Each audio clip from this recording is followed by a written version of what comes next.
Moshi para hingutuan. Mapahinguto yun na siya. Feeling prinsesa. I'm feeling lonely. Ha? Aga-aga pa, nagpahinguto na.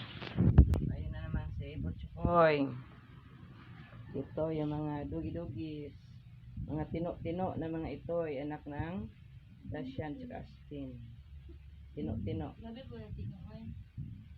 Ay, tino. Ay, moshi-moshi.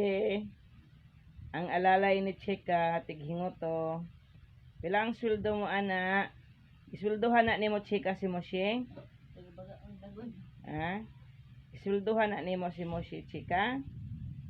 Chika, pahinguto nga, wala ka naman nagapasweldo. Ha? Minimum wage biya tayo ngayon. O, giganahan ba? Naminamigid ang pahig. Hilay-hilay niya.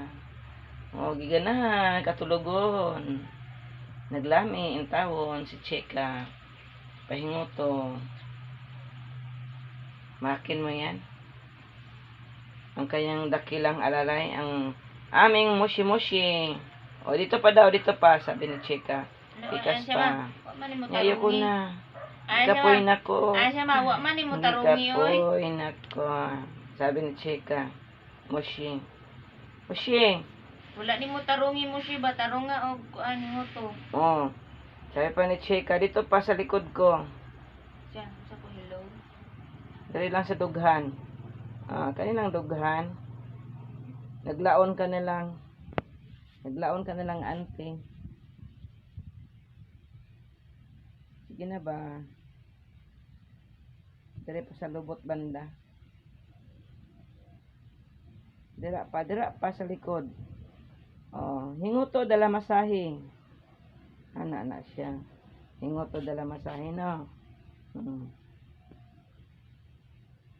Naligo ba ya ako? Sabi ni Chika. Hilingon kahit Chika, oh. Naligo ako, ha? So, sige. Hinguto. Nagdaan ng isa pa nga hingutoan. Tuna girl.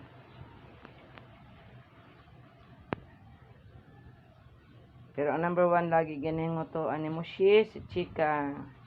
Chika Silosa. Okay, yan lang.